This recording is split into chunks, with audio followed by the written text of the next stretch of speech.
오늘 또 이렇게 뒷길인데도 금요 찬양 집회, 찬양 예배에 나오신 여러분들을 진심으로 환영하고 또 축복합니다.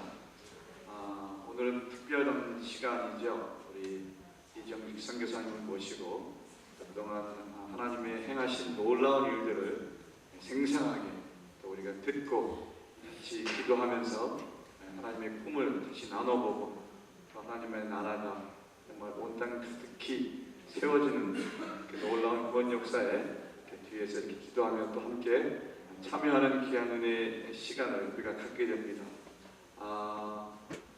주보에 또 나갔고 여러분 드렸지만 길림 길림성 쪽에 그 북한 동포 또 북한 선교 또 꼭 그것만 하시는 게 아니라 리더도 키우시고 또 문서 사역도 하시고 여러 가지 사역을 다 이렇게 하면서 특별히 복음을 증거하시고 하나님의 나라를 세워가는 귀한 우리 이정식 선교사님이십니다. 오늘 이따가 이제 찬양 후에 나오셔서 계속 또 우리 선교사님 더 자세하게 본인 선교에 관해서 또 이렇게 얘기해 주시겠지만 오늘 먼저 우리 이 선교사님 위해서 먼저 기도하면서 또 우리 저녁 금요 찬양 예배 위해서 한번 기도하면서 하겠습니다. 오늘 특별한 기회를 허락해 주셨사오니 오늘 이 시간을 통해서 하나님의 구원의 놀라운 그 꿈이 이루어가는 것에 대해서 다시 한번 참여하고 하나님의 복음을 증거하는 우리 귀한 선교사님 강건케 하시고 능력의 장중에 붙들어 주셔서 하나님의 나라를 세워가는데 방해하는 모든 것들이 성령의 역사로 말미암아 물러가게 하셔서 그래서 오직 주의 복음이 증거되고 하나님의 사람들로 거듭나게 하는 귀한 열매가 매일매일 풍성하게 있게 해주시옵소서. 우리 선교사님의 영적 건강과 또 육신의 건강을 위해서도 또 사역을 위해서도 우리 한번 기도하면서 준비하고 나아가겠습니다. 다 같이 기도하겠습니다.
인하여 충성하기를 원합니다.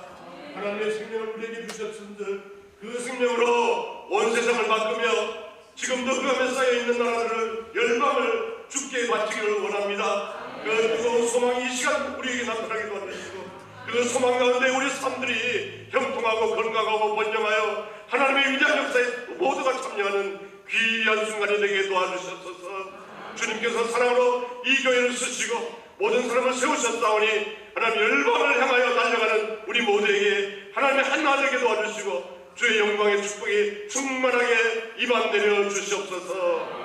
예수님 이름으로 기도합니다. 아멘. 여러분 참으로 반갑습니다. 귀한 교회에 다시 한번 초청해 주셔서 감사드리고 이 시간 저를 통해서 하나님이 하신 일들을 소개케 하신 것을 진심으로 감사드리고 오늘 여러분들의 삶들 속에서 피로했던 것, 고통받았던 것, 또 안타까웠던 모든 것들이 주님의 은혜 속에서 싹 녹아지기를 축원합니다. 제가 이제 두 번째에 왔는데요. 작년에 왔을 때보다 교회가 달라졌어요. 우리 장로님 목사님 그 모습도 달라졌고 우리 성도님들에게 친교의 시간도 달라졌어요. 특별히 저를 사랑하시는 강호림 집사님의 가정도 완전히 바뀌었어요. 이 모두가 다 하나님의 은혜인 줄 믿습니다. 저도 좀 바뀌었죠. 좀 건강해지셨죠. 이 모든 것이 하나님의 은혜고 축복인 줄로 믿습니다. 오늘 제가 잠깐 그 말씀을 보여야 되겠는데요. 베드로후서 여러분 성경 가지고 계시면은 1장 베드로후서 1장 1, 2절의 말씀을 잠깐 보고 제 말씀을 나누도록 하겠습니다. 제가 가지고 있는 성경으로는 385쪽 좌우가 되겠습니다. 베드로후서 1장 1, 2절을 제가 봉독해 드리겠습니다. 예수 그리스도의 종과 사도인 시몬 베드로는 우리 하나님과 구주 예수 그리스도의 의를 힘입어 동일하게 보배로운 믿음을 우리와 같이 받은 자들에게 편지하노니 하나님과 우리 주 예수를 알므로 은혜와 평강이 너에게 더욱 많을지어다. 아멘. 2절 다시 한번 읽겠어요. 하나님과 우리 주 예수를 알므로 은혜와 평강이 너에게 더욱 많을지어다. 그렇습니다. 오늘 저는 이 말씀을 묵상하면서 예수를 알자라는 그 말씀을 좀 주제로 해서 해드리고 그 다음에 제 말씀 중간중간에 제가 겪었던 지난 여기까지 오기까지 과정들을 또 하나님이 하신 일들을 소개함으로 우리가 똑같이 선교의 열망을 가지고 함께 기도하기를 원합니다. 오늘 베드로후서 1장 1, 2절의 말씀은 예수 그리스도를 알므로 은혜와 평강이 너에게 더욱 넘칠지어다 했어요. 은혜와 평강은 하나님으로부터 주어지는 것이죠. 특별히 하늘나라의 생명이 주어지는 것이 은혜와 평강 아니겠습니까? 하나님이 무조건 값없이 주시는 것이 은혜고 그분의 실체가 평강인 줄 압니다. 평강이고 그분의 실체가 모든 것을 안정시키는 거죠. 호세아서 6장 3절에 이렇게 기록되어 있습니다. 그러므로 우리가 여호와를 알자, 힘써 여호와를 알자. 그의 나타나심은 새벽빛같이 어김없나니 비와 같이 땅을 적시는 늦은 비와 같이 우리에게 임하시리라 하니라 했습니다.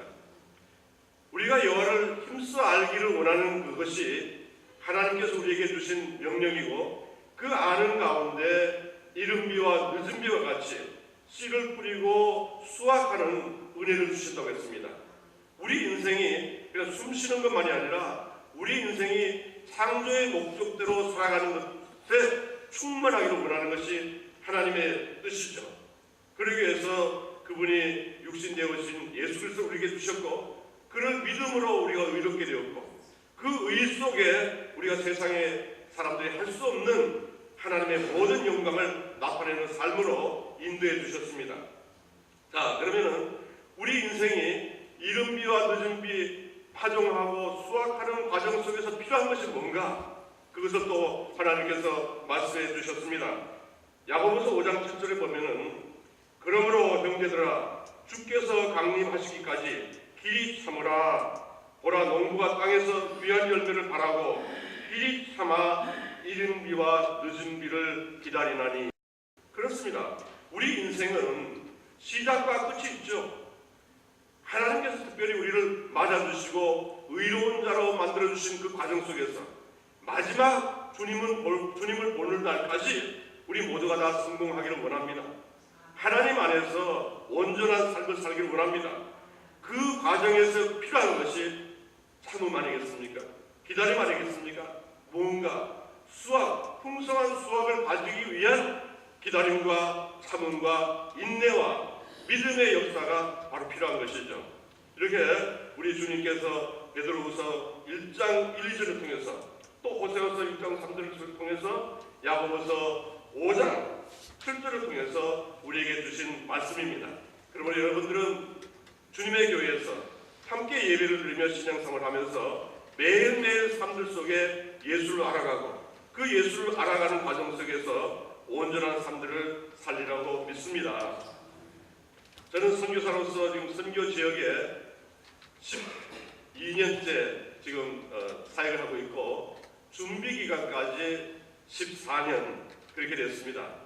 제가 집을 떠난 지 14년 됐고 고향 땅을 떠난 지는 8살 때 떠났으니까 한 60년이 넘었죠. 거의 이제 70년이 다 가까이 고향 땅을 떠났는데 제 고향은 황해도 아름다운 우월산이 있는 아주 풍요로운 땅이었고 그곳에서 8살 때 한국으로 피난와서 아버지 손 붙들고 어머니, 형, 동생, 여동생 다 북쪽에 놔두고 아버지 손에 이끌려서 한국 땅에 와서 어린 시절을 소년 시절을 지냈고 저 청년 시절을 지나고 장년의 시절을 지나고 그리고 1995년에 선교의 꿈을 꾸었죠. 그런데 제가 이 모든 과정 저를 선교사로 세우시고 한 모든 과정 속에 한 가지 터닝 포인트가 된 기간이 바로 제가 주님을 83년에 영접하고 그때부터 저에게 오는 것이 고향 땅에 대한 기도였습니다.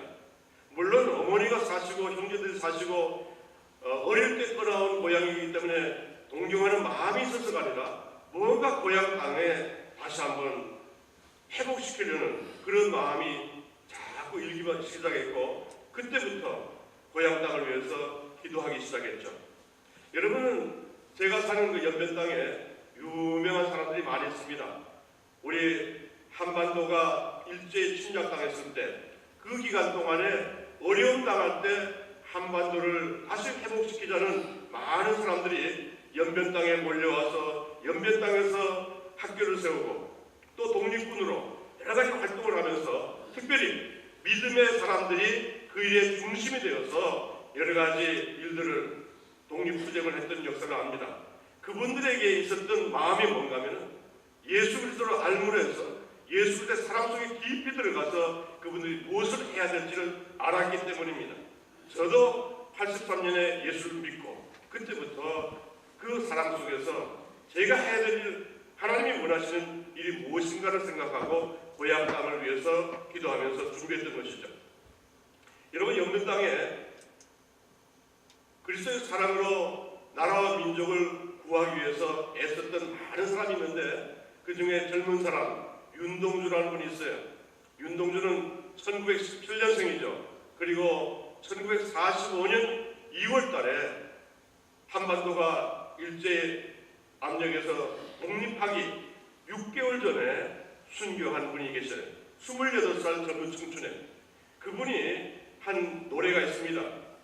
죽는 날까지 하늘을 우러러 한 점 부끄러움이 없기를 입새에 있는 바람에도 나는 괴로워했다.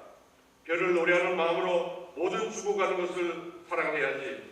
그리고 나한테 주어진 길을 걸어가야겠다. 오늘 밤에도 별이 바람에 스치운다. 하나님의 사랑 속에 우리의 인생의 목표가 달라집니다. 그 마음의 변화를 이 시에서 절실하게 볼 수 있습니다. 윤동주 시인은 어릴 때부터 그 넓은 만족을 보내서 해와 달과 별을 노래했습니다. 그리고 많은 아름다운 풀들, 그 자연의 모든 환경들을 노래하는 시인이었는데 그가 나이가 조금 되어서 1941년에 17년생이니까 24살 때 41년 때 비로소 그가 하나님의 사랑을 알고 그의 정체를 알고 그가 나아갈 길이 뭔가를 이 시에서 역력하게 말해주고 있습니다. 한정 부끄러움의 길을 입새에 있는 바람에 나는 가해왔다.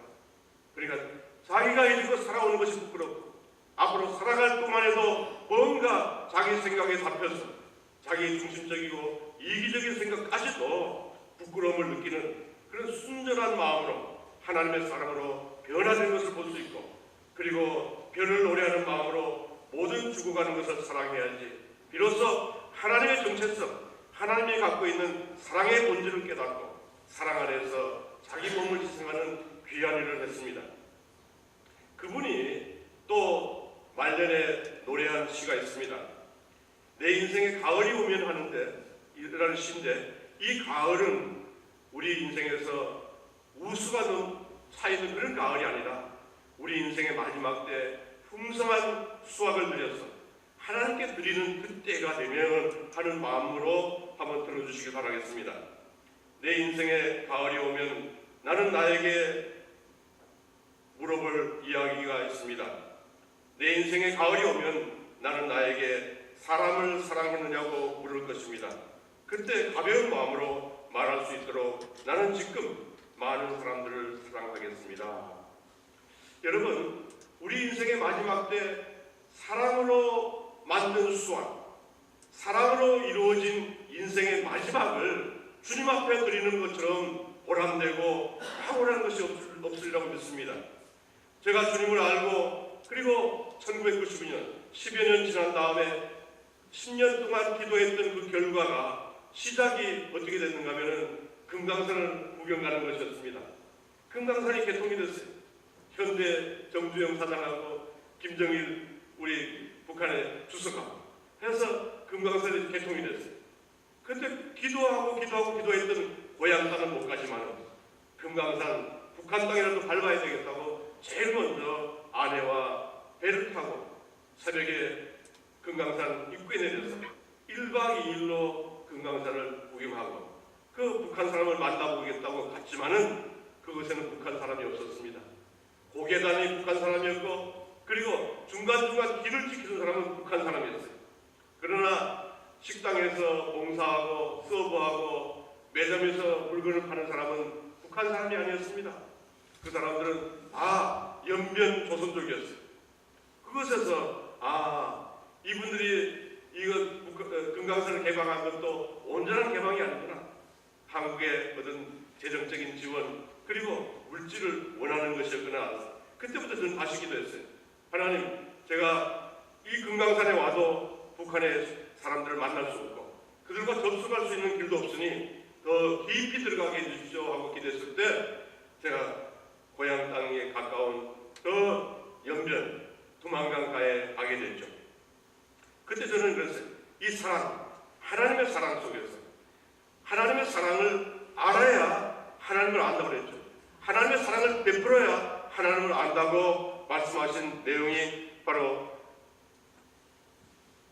요한일서 4장 20절 21절의 말씀입니다. 사랑하는 자들아, 하나님이 이같이 우리를 사랑하셨은즉 우리도 서로 사랑하자. 사랑하는 것이 마땅하도다. 이는 어느 때에나 하나님을 본 사람이 없으되 만일 우리가 서로 사랑하면 하나님이 우리 안에 거하시고 그의 사랑이 우리 안에 온전히 거하시느니라. 저는 이 말씀을 묵상하면서 그 땅, 우리 어머니가 두만강 건너에 있는 그 땅을 밟기 시작했습니다. 여러분, 1997년, 6년 그 당시에 그 연변 땅은 극압의 세력들이 지배하는 땅이었죠. 그곳에서 어떻게 사랑하겠습니까? 그분들의 어려운 것들을 도와주고 그분들의 부족한 것을 채워주는 일이 급선무였습니다. 1년에도 몇 차례씩 그 어려운 길을 가면서 하나님의 사랑을 체험했고 그분들과 같이 나누고 베풀었을 때 하나님 저에게 큰 힘을 주셨습니다. 그 기간이 벌써 10여 년 지났는데 제가 지난 한국에 올 때 단동에서 배를 타기 위해서 제 연변에서 제가 사는 곳에서 단동까지 22시간 기차를 타고 이동하게 됐어요. 여러분, 그 기차에 탔을 때 북한의 쇼트트랙 선수들, 국가대표 선수들이 한 20여 명, 그리고 지도자, 코치, 그리고 그분들을 감시하는 그 사람들 4사람, 해서 한 30여 명이 그 기차에 탔는데, 공교롭게도 제가 한 그 칸에 다 탔어요.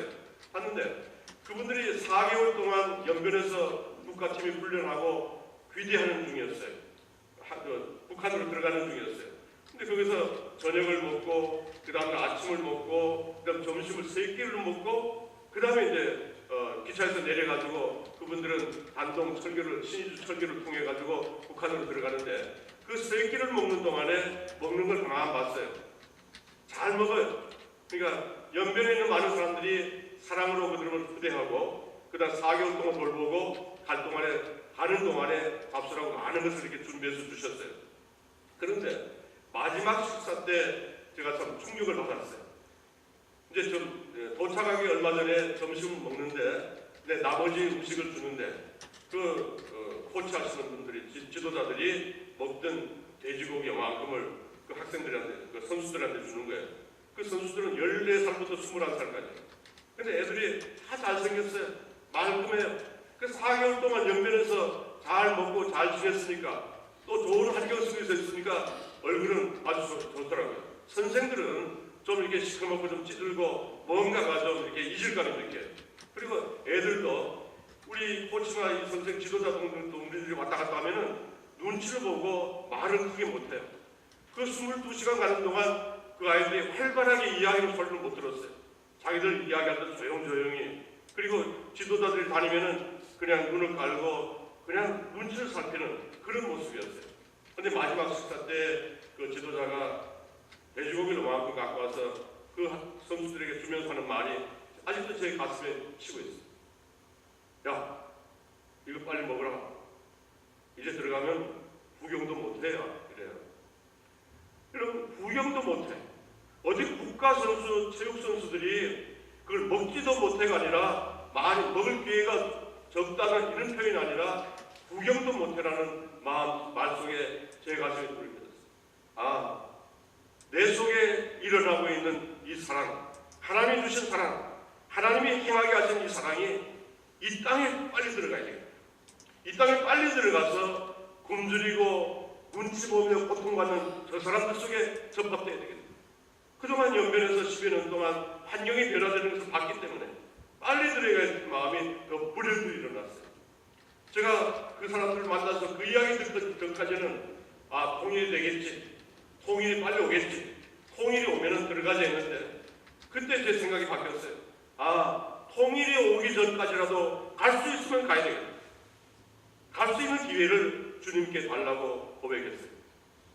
제가 2008년도에 평양을 방문하는 시간이 있었습니다.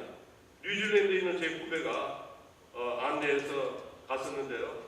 그 평양은 굉장히 깨끗하다고 이야기를 들었는데, 실제로 카메라로 찍었을 때는 깨끗해요.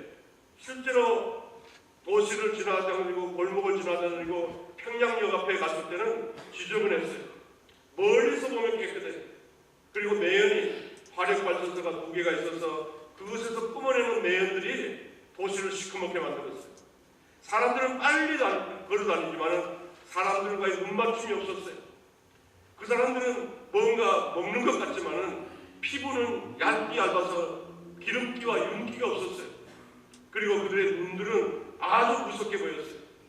제가 70m 밑으로 들어가서 지하철 타는데, 지하철 타고 한번 이동을 했는데, 그 조그만 지하철 안에 갔을 때 사람들은 전부 뭔가가 외면하고 있고 사람들과 눈맞춤이 없었어요. 제가 눈 좀 한번 마주치려고 이렇게 보면은 금방 피하고 안 마주쳤어요. 길을 갈 때도 눈 좀 마주치려고 웃으면은 그냥 웃어요. 그래서 제가 물어봤어요. 안내운동자한테. 이거 왜 그렇습니까? 했더니 왜 그분들이 눈도 안 마주치고 그럽니까? 그러니까 그분들은 외국 사람들이 와서 자기들을 이렇게 뭔가 좀 깔보고 할까봐 미리 피하는 거고, 만약에 그런 자기들을 깔보고 하면은 욕도 나오고 하니까 조심하십시오 하고 오히려 그렇게 해요. 그런 모습. 그리고 어디를 가든지 어려운 환경.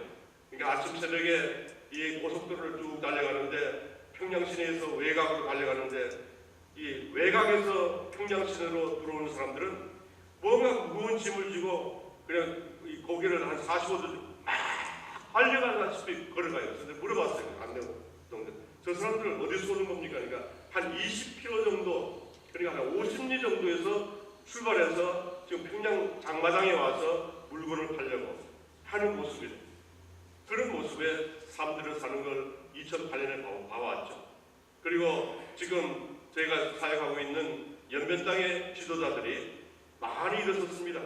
그 중에도 전도사, 목사, 집사, 권사님들, 이분들이 이제는 중국에서 한국 사람들이 평양이나 낮은 선봉을 도우는 일들을 이제는 우리가 해야 되겠다 하고 일어서서 지금 낮은 선봉, 여러분 잘 아실 거예요. 우리 도망강의 제일 밑에 보면은, 제일 끝에 보면은 북한의 낮은 선봉이라는 것이 있습니다. 낮은 선봉을 향해서 많은 사람들이 지금 구제 활동 그리고 도와주는 활동을 하는데, 저희는 그 사람들이 하루 들어가면 아침에 들어갔다가 저녁에 들어오는 것을 북한에 들어갔다 낮은 선봉에 들어갔다 나오는 것을 도와주고 있는데, 조금 뭐 한 150불 정도, 100불에서 150불 정도 가지고 통행료를 내고 그 다음에 장마당에 가서 오고 가는 사람들을 국수를 사도록 국수 집에 가서 돈을 주고 여기 왔다 갔다 하는 사람들 먹이시오 하고 돈을 주면은 그 사람들이 왔다 갔다 하는 사람들 국수를 사주고, 그리고 또 거기서 파는 건어물들, 그래서 또 생선들 이런 걸 사주면서 지금 활동을 하고 있습니다. 또 어떤 사람들은 지금 평양까지 들어가서 여행을 하면서 그런 일도 감당하고 있고, 그래서 이 사랑의 은혜가 우리들 속에 지금 차고 올라서 귀한 열매들을 맺어가고 있습니다. 북한 이야기를 제가 많이는 하지 못합니다. 뭐 거기 살국자리 넘어와서 만났던 이야기들, 그분들이 어떻게 살고 있는지, 그리고 그들을 위해서 지금 무슨 일을 하고 있는지는 잘 말씀을 드릴 수가 없습니다.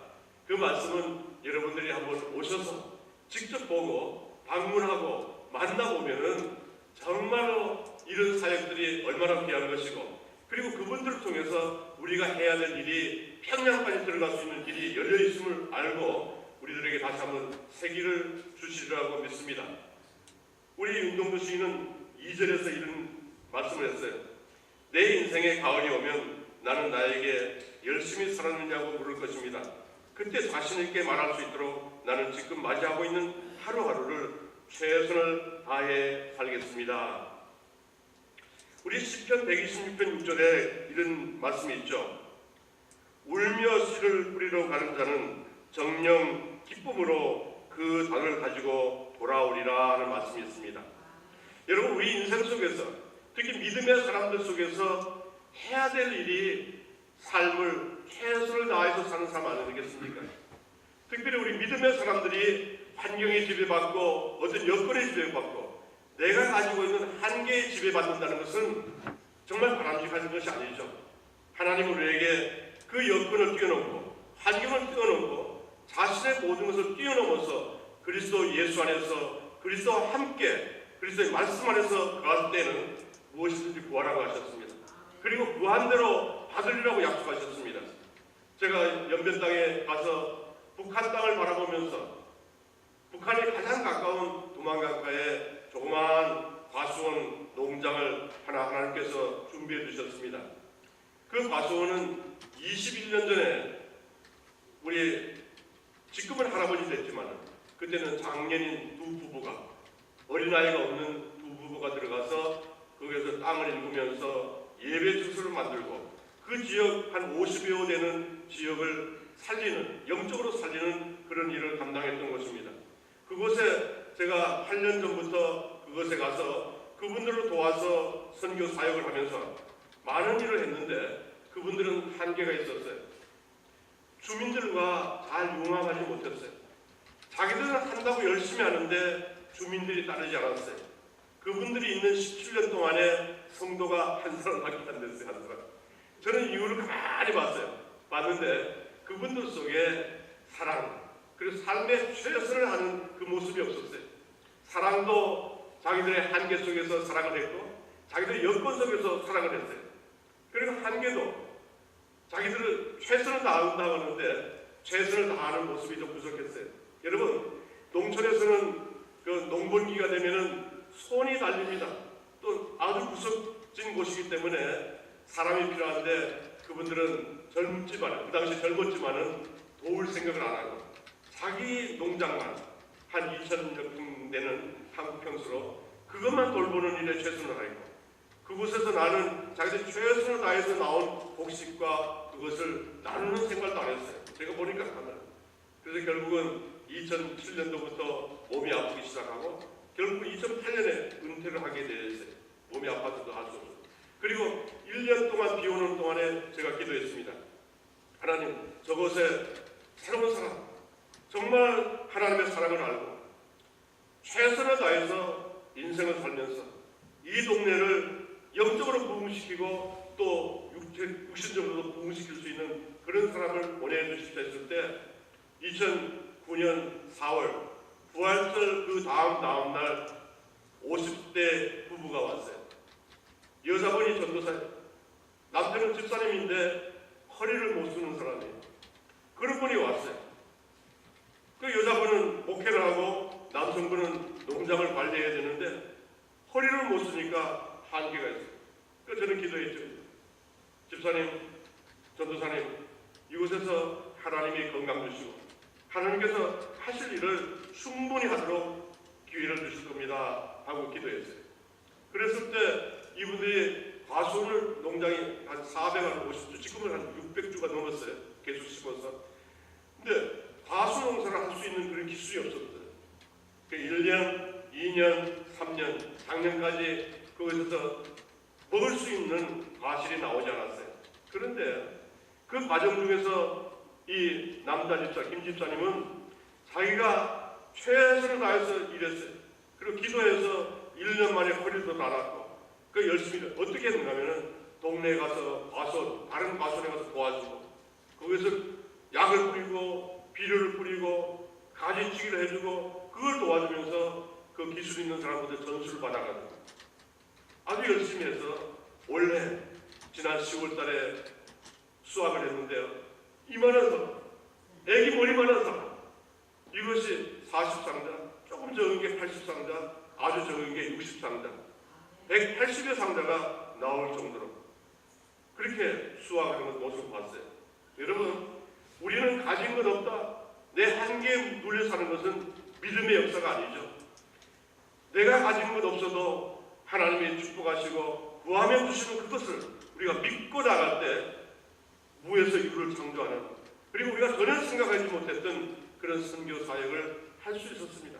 이런 분들이 지금 제가 사역하고 있는 연변 자치주 뿐만 아니라 목당강까지 우리 한반도보다 큰 지역의 그 땅들 속에 교회가 128개 교회가 있는데 지금 저와 같이 함께 동역하면서 사역하는 교회가 63개 교회로 불어납니다. 그 중에 핵심적으로 눈을 뜨고 선교 사역에, 전도 사역에 힘쓰고 있는 사람이 200명에서 350명. 200명은 능동적으로, 주체적으로 하고 150명은 수동적으로 움직이는 인원이 확보됐다는 것은 아마 이 서가산 과수 농장의 그 사람의 신뢰와 같이 스스로가 최선을 다해서 우리가 없는 게 아니잖아요. 땅이 넓잖느냐, 사람이 많잖느냐, 그리고 가서 복음을 전하면 한 사람도 거부하는 사람이 없어요. 지금 위정자들도, 정치를 한 사람도, 공무원들도 예수를 믿으라고 하면 다 받아들여요. 옛날에는 큰일 날 소리죠. 다 받아들이는 그런 사람들이 이분들의 자기를 사랑하고 하나님의 말씀에 순종했던 결과라고 저는 믿습니다. 여러분, 성경에 나오는 모세가 홍해 앞에 그 노도 같은 물 앞에 자기 민족을 끌고 왔을 때 그에게 하나님이 말씀하셨지 않습니까? 내가 가진 것이 뭐냐? 그리고 그 모세가 쓰임 받을 때 불렀던 내가 가지고 있는 것이 무엇이냐? 그 지팡이. 우리는 다 가지고 있습니다. 하나님이 쓰시는 거 다 가지고 있습니다. 하나님께 필요한 것이 다 가지고 있다고 믿습니다. 그 믿음이 결국은 연변을 바꿨고 지금 북한을 바꾸려고 하는 물결로 준비되어 있는 것이 최선을 다하는 삶, 눈물로 씨를 뿌리러 가는 삶, 그 삶 속에서 이루어져 가고 있고, 그것이 앞으로 움직일 때 두만강이 열리고 압록강이 열릴 때 엄청난 일들이 펼쳐지리라고 믿습니다. 또 윤동주 시인은 3절에서 이런 말씀을 했습니다. 내 인생의 가을이면 나는 나에게 사람들에게 상처 준 일이 없었느냐고 물을 것입니다. 그때 자신 있게 말할 수 있도록 사람들을 상처 주는 말과 행동을 하지 말아야 하겠습니다. 여러분, 이 말씀은 우리가 늘 즐겨하는 말이고 이 말을 따르려고 하는데 잘 되지 않죠. 근데 제가 처음 연변에 갔을 때 연변 사람들이 그랬습니다. 말이 많았어요. 자기 중심적으로 이야기했어요. 그리고 사람들은 막 욕하면서 이간시키고 변동이 많고 믿을 수 없는 그런 행동을 했어요. 그나마 우리 한국 땅의 선교 초기에 120년 전의 상황과 똑같아요. 언더우드 목사가 쓴 수기를 보면 그래요.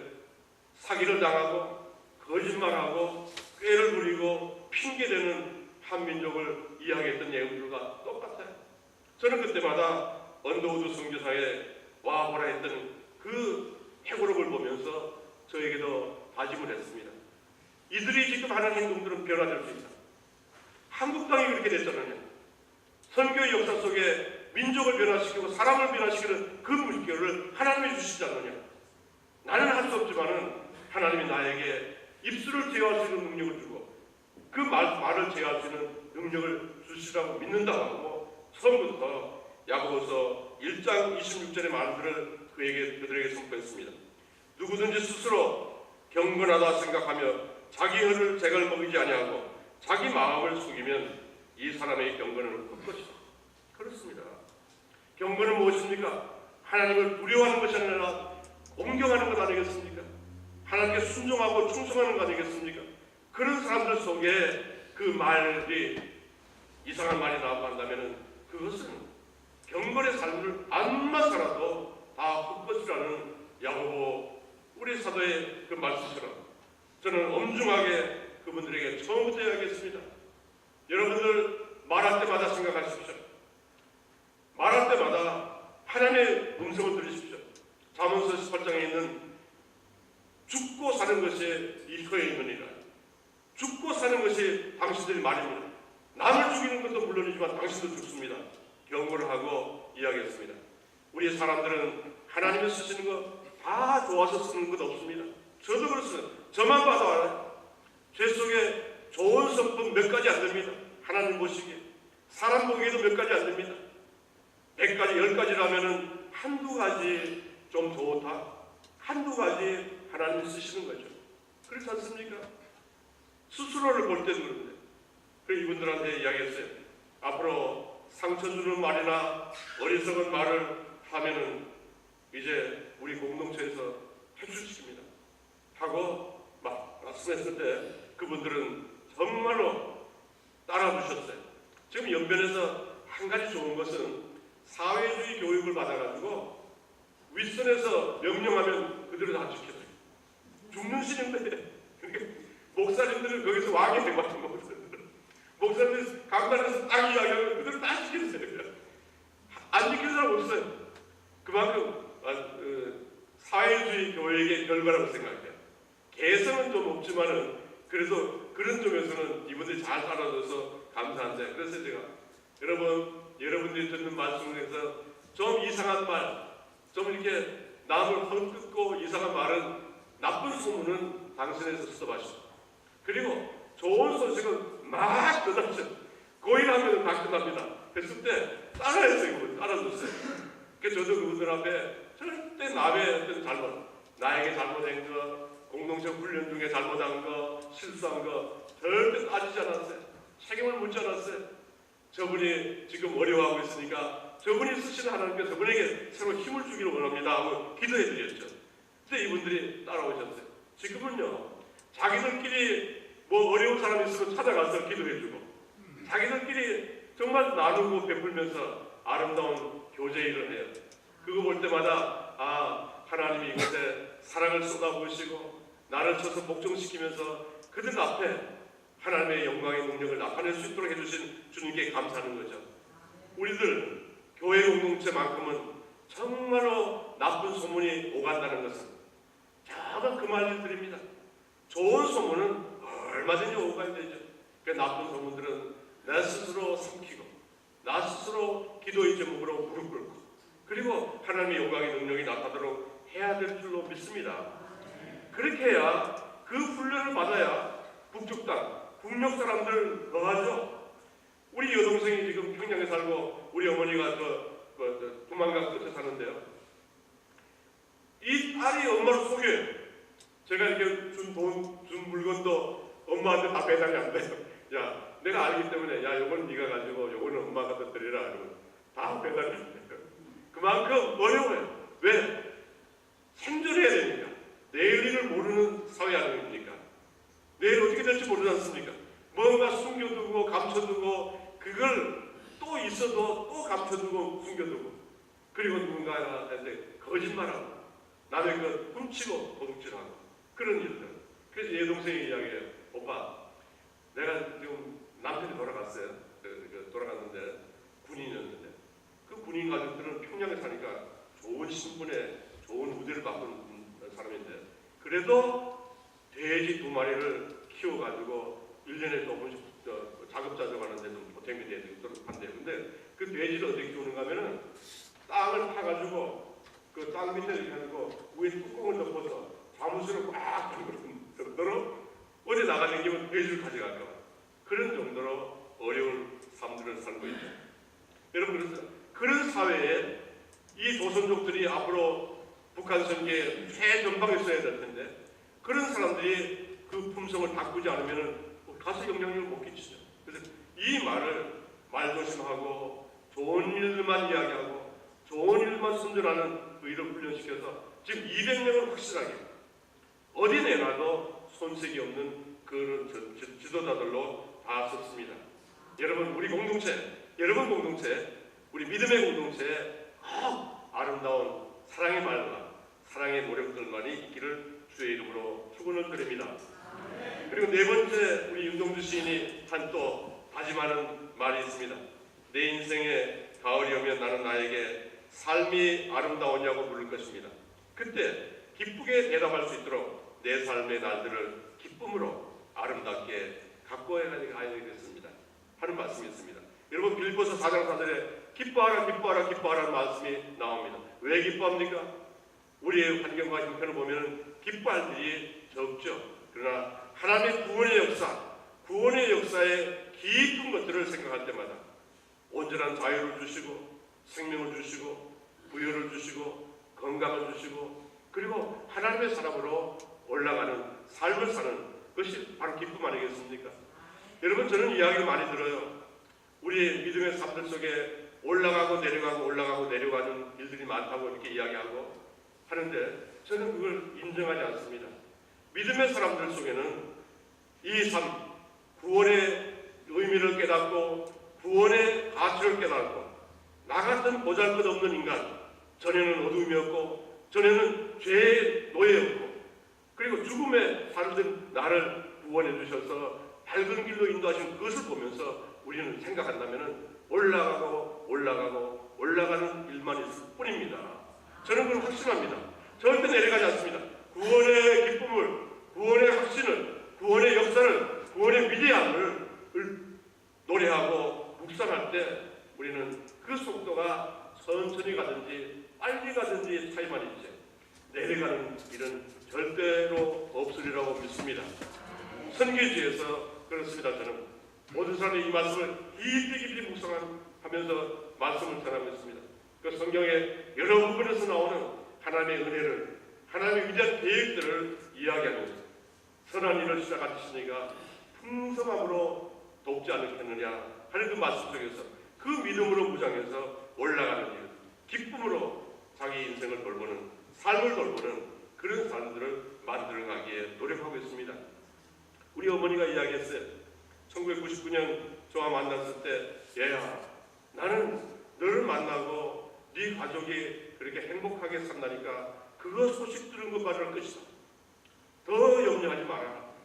내 인생을 다 살아났어요. 어머니, 나는 여기 어머니만 위해서 온 게 아닙니다. 나는 여기 온 것은 어머니와 똑같은 사람들을 함께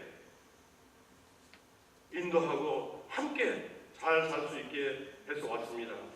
그 어머니는 어릴 때부터 믿음의 교회에서 가정에서 자랐고 그 혹독한 그 공산당 치하에서도 기도하면서 마지막까지 하나님의 음성을 기다리면서 아들 보게 해주세요, 남편 보게 해주세요, 그렇게 기도해서 결과적으로 얻었을 때 자기는 이제 아무것도 바랄 것이 없다. 나는 이제 완전한 자유 속에서 감사함 속에 사니까 내 걱정이 나오지 말라 하는 그런 말을 했습니다. 여러분, 이 기쁨, 그 만남의 기쁨이 즉 예수님 안에서 모든 걸 이룬 거 아니겠습니까? 우리 구원이 그렇지 않습니까? 구원받았다는 그것처럼 값어치 있는 것 됐습니까? 예수를 만났다는 것처럼 귀한 것이 어딨습니까? 예수님이 우리에게 할 수 없는 일들을 맡기셨음을 아는 것, 그리고 그가 주신 그 안에서 기뻐하는 것, 그것을 아는 것이 가장 큰 인생의 기쁨이고 그것이 바로 우리에게 놓여진 선교의 삶이 아니겠습니까? 내 이웃을 내 몸같이 사랑하였던 그 말이 바로 우리 삶들 속에 적용될 때 선교의 길은 열리고 선교의 열매는 많이 맺혀지라고 믿습니다. 우리 마지막으로 청년의 이야기를 하겠어요. 우리 윤동주 시인이 마지막에 한 이야기 하겠습니다. 내 인생의 가을이 오면 나는 나에게 어떤 열매를 얼마만큼 맺었느냐고 물을 것입니다. 내 마음밭에 좋은 생각의 씨를 뿌려서 좋은 말과 좋은 행동의 열매를 부지런히 키워야 하겠습니다. 생각을, 좋은 생각을, 말을, 좋은 말을, 행동을, 좋은 행동을 했을 때 좋은 열매가 나에게 주어지는 것이 아니라 나에게가 나도 누릴 수 있지만 하나님이 기뻐하는 열매로 들려 올려진다는 사실을 우리는 깊이 생각하고 확신해야 되겠습니다. 여러분, 성경에 말하는 갈라디아서 5장 22절에는 성령의 열매는 9가지 열매를 하고 나와 있습니다. 그 열매는 우리가 그냥 개념적으로 생각하고 머리로만 생각할 것이 아니라 그 열매가 우리의 생각과 말과 행동을 통해서 열려진다는 확신, 그 확신이 있을 때 그것이 이루어질 줄로 믿습니다. 제가 처음 연변에 갔을 때 청년들이 눈에 들어왔어요. 그 청년들이 보면서 하나님께서 할아버지라고, 나무 할아버지. 제가 저 청년의 할아버지가 되라, 저 아이들의 할아버지가 되라 했을 때 할아버지라는 말을 듣고 저도 할아버지라고 했어요. 20살, 18살, 이제 고등학교 이제 초학년 17살, 18살, 19살, 20살 그 청년들을 같이 생활하면서 저는 그랬어요. 너희들이 부모의 때의 그 어려움들, 그 가난과 질병과 고통을 이어받을 세대가 아니다. 왜? 너희 어머니 아버지는 예수를 모르고 그동안 진료받기 때문에 너희들은 이제 예수가 아니까 예수를 영접했으니까 이제 너희들은 좋은 생각을 해야 된다. 그 좋은 것은 생각으로만 하는 것이 아니라 말도 해라. 나는 앞으로 평화롭게 살 것이다, 부유하게 살 것이다, 행복하게 살 것이다 생각하고 말하라. 그 다음에 그것을 위해서 행복하게 살기 위한 행동을 해라. 복된 삶을 살기 위해서 행동해라 하고 얘기했을 때 그 아이들이, 중학교, 고등학교 애들이 우리가 삶을 살려면 공부해야 되겠습니다. 그리고 예배를 잘 드려야겠습니다. 그 당시 청년들에게 예배 활동은 금지됐어요. 교회에 간다는 학생이 있으면은 담임과 그 훈육, 그 보도하는 그 선생들이 불러다가 가지 못하게 경고합니다.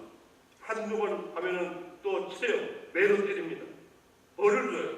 그렇지만 이 아이들은 예수 안에서 자기 생각을, 나는 공부하기 위해서 예수 믿고 예수 믿기 위해서 공부하고 그걸 같이 하겠다는 생각을 하고 그런 제약 속에서도 자기들이 좋은 말과 좋은 행동으로 계속했어요. 그런데 고등학교 나와서 대학에 가려면 길이 막히지 않습니까? 실력이 없어 막히면 다행인데 실력이 없어 막히는 게 아니라 물질이 없어 막혀요. 우리 중국에도 그 교육비가 대단히 높아요. 그랬을 때 얘들이 그 물질 앞에 좌절하는 그 순간에 저도 그랬어요. 물질을 보고 두려워하지 말고 없다고 생각하지 말고 물질이 공급되고 주어진다, 부하게 해준다, 그 생각을 하고 말해라. 하나님 주세요. 하나님 필요합니다. 외치고 그다음 당당하게 부유한 사람 같이 내가 대학에 시험 봐서 합격하면은 이 등록금은 다 될 것이라는 그렇게 당당하게 행동하라. 위축되지 말고. 그랬을 때 그들이 그대로 따라했어요. 했을 때 한 사람, 두 사람 대학에 들어가고 대학에 가서 경찰관도 되고 의사도 되고 체육 선생도 되고 또 컴퓨터 회사에 가서 직원도 생활하고 그런 삶들을 살면서 10여 년 지나니까 이제 결혼도 하게 되고 지금 30대 초반, 20대 말 그리고 이제 10대 중반 그렇게 되는 청년들이 많이 지금 자라났죠. 이 청년들한테 지금 귀한 사명들이 주어졌어요. 어떤 사람들은 그 학교에서 또 병원에서 직장에서 일을 하지만은 이 청년들이 자라온 과정 중에서 이웃을 사랑하고 내 몸과 사랑하고 그리고 특별히 두방강을 넘어서 많은 북한 사람들이 그 지역으로 넘어와요. 친척들도 있고 그걸 자기들이 보고 자랐기 때문에 그리고 또 배운 것이 그런 사람들을 위해서 구제하고 또 우리가 가야 될 길이 북한 땅이라는 것을 알고 이 청년들이 지금 많이 준비를 하고 있어요. 구체적으로 이 청년들이 일하고 있는 과정 속에 교회를 통해서 준비되고 있는 하나의 일들을 말씀드리겠습니다. 청년들이 지금 IT, 그러니까 컴퓨터를 배우는, 컴퓨터를 가르칠 수 있는 그런 실력이 있는 청년도 많고 또 바리스타, 요즘 커피숍이 많이 지금 있죠. 뭐 미국도 와보니까 가는 데마다 커피숍이 있고 한국도 그렇고 중국도 그렇게 돼 있어요.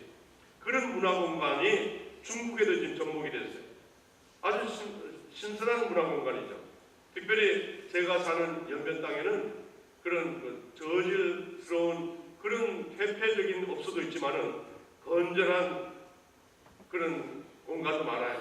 담배 못 피우고 술 안 팔고 커피 그리고 빵, 뭐 샌드위치 하는 거 있는데 거기에서 배우는 학생들이 지금 북쪽에 가서 여건만 되면은 거기다가 조그마한 커피숍 그런 걸 내서 일할 수 있도록 지금 준비하고 있는 사람도 있고 또 특히 컴퓨터 관계 기술자는 거기 가서 회사를 차릴 수 없으니까 북쪽에 있는 학생들을 두만강가의 교회 또 그런 회사에 데려와서 교육을 시켜서 내보내는 그리고 식당을 하는 우리 청년들은 북쪽에 있는 인력을 수입해서 같이 서빙하고 음식을 만들고 하는 그런 일들을 지금 하고 준비를 하고 있는 그런 무리들이 지금 준비가 됐어요. 그런 걸 보면서 저는 하나님께 감사한 것은 이제는 작년에서부터 교회 지도자서부터 청년에 이르기까지 완벽하게 준비된 그런 상황을 보면서 이제는 저 땅, 북한 땅을 밟는 것은 시간 문제다. 저는 그렇게 생각하고 있어요. 한국하고의 사이가 지금 4, 5년, 한 5, 6년까지 지금 경색이 되어 있는데 이 경색된 것도 풀리리라고 봐요. 지난번 난동이 들렸을 때 한국 정부에서도 이제 정부 차원에서의 교세가 아니라 민간 차원에서 교제를 많이 하면서 봤어요. 그래서 교섭을 많이 해요. 회사 대 회사 그리고 기관 대 기관 그것이 난동에 가면은 많이 볼 수가 있어요. 그걸 보면서 머지않아서 금강산도 열리고 머지않아서 남북 이산가족도 열리고 머지않아서 기업들이 서로 물류를 교환하고 또 모든 시설들을 교환하는 그런 때가 오리라고 확신해요. 특별히 제가 있는 두만강 제일 끝에가 있는 훈춘이라는 곳을 통해서 낮은 선봉 지역에 있는 그 낮은 선봉 항을 통해서 러시아와 현대, 그 다음에 LG, 그 다음에 포스코 이렇게 세 개 합작 회사가 돼가지고 러시아하고 낮은 선봉의 항구를 만들고 지난번에 보도도 됐지만은 그곳의 항구를 통해서 중국에 있는 석탄이 우리 한국으로 운송되는 일이 있듯이 그 일이 지금 진행되고 있고 그 일 속에 우리가 함께 해야 될 길이 열렸다고 믿습니다. 저는 작년부터 두만강 제일 끝에 있는 그 삼국 국경지대 러시아와 북한과 중국의 국경지대 가까이의 그 과수원 기도처소를 통해서 새로운 훈련을 전개하고 있습니다. 뭔가 하면은 12월 31일 날 이번도 마찬가지인데 12월 31일 날 훈춘에서 지도자들과 같이 한 12명 지도자들과 같이 저녁 식사 만찬을 하고 그 다음에 송구영신 예배를 드리고 서가산 아까 말한 그 과손에 가서 심야 기도회를 하고 새벽 4시에 방천에 가면은 러시아, 북한, 중국이 1시, 12시 땅 되면은 삼국에서 같이 축포를 올렸습니다. 축포, 그러니까 불꽃 축제, 그걸 하면서 새해를 기리는 일이 있습니다. 작년부터 그 일을 시작하는데 우리 연변에 있는 지도자를 두 차에 실어가지고 거기 가서 새해를 맞이하는 그런 일들을 하면서 삼국이 다 이렇게 교통하고 특별히 우리 한국이 꿈꾸고 있는 동해선 철도를 통해서 이제 부산에서 이 강원도를 통해서 북녘 땅을 통해서 러시아를 통해서 시베리아를 통해서 그리고 우라파로 통하는 그 철로가 개통되는 그 일을 위해서 기도하고 있습니다. 그 일들이 여러분들 속에서 똑같이 기도의 제목이 되어서 아름다운 열매를 맺는데 큰 힘이 되어주기를 주님의 이름으로 부탁을 드립니다. 여러분, 제가 이제 그 북한에 대해서 또 중국의 지도자 교회를 통해서 또 청년들을 통해서 이렇게 말씀을 드렸는데 여러분, 우리는 하나님의 사랑을 깊이 최선을 다하는 삶, 그리고 말과 혀를 조심하여서 선한 운동, 아름다운 공동체를 이루고 그리고 늘 기뻐하며 감사하고 그리고 마지막에 좋은 생각과 좋은 말과 좋은 행동 속에서 좋은 열매를 이렇게 맺었을 때 우리의 선교의 길은 빨리 열리고 선교의 길이 열릴 뿐만 아니라 좋은 열매가 맺어지리라고 저는 확신합니다. 그 확신이 여러분들과 같이 교감을 이루고 또 1년 동안에 앞으로 1년 동안에 좋은 열매를 맺는데 기도해 주시고 또 동역해 주시고 함께 해 주셔서 하나님이 기뻐하시는 결과가 다음 해에 우리들에게 구체적으로 나타나기를 축원드립니다. 기도하겠습니다. 하나님 아버지, 참으로 감사하고 고맙습니다. 이 시간, 짧은 시간 동안에 많은 이야기를 나누었습니다.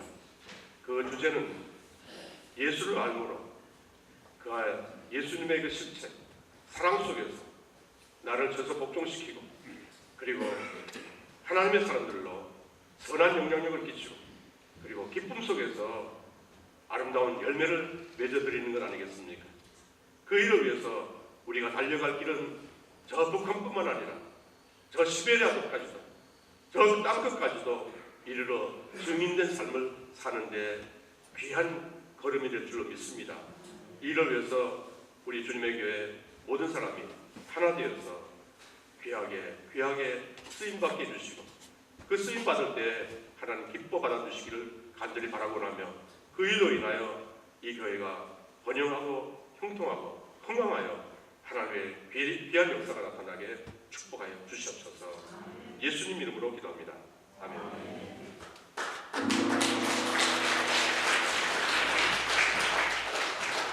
우리 이 시간에는 선교사님을 위해서 한번 기도하는 시간을 갖도록 하겠습니다. 우리 선교사님이 하시는 사역, 그리고 우리 선교사님이 감당할 수 있는 건강, 또 함께 하나님의 나라를 세워갈 수 있는 동역자, 오늘 많이 말씀해 주셨는데요. 그래서 우리 북한 선교를 위해서 먼저 기도하겠습니다. 북한이 정말 하나님의 복음으로 빨리 열려질 수 있도록, 그래서 그곳에서도 하나님을 찬양하는 찬송 소리가 백두산에서 높이 찬양되어질 수 있는 그날이 있게 해달라고 우리 선교사님 하시는 북한 선교를 위해서 먼저 간절하게 기도하십시오. 함께 기도하겠습니다.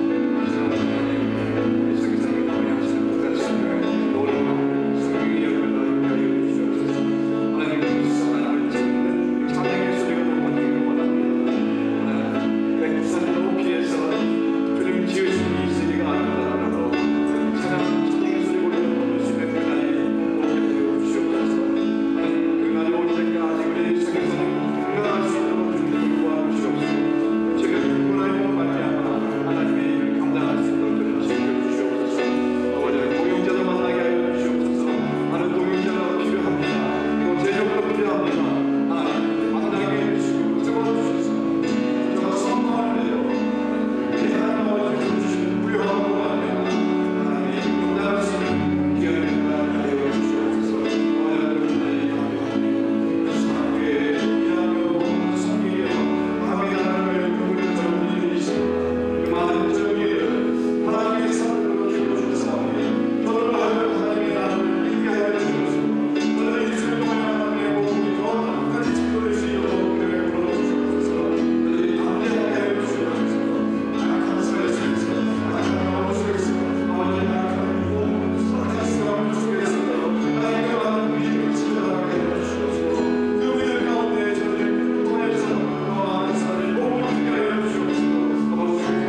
원합니다.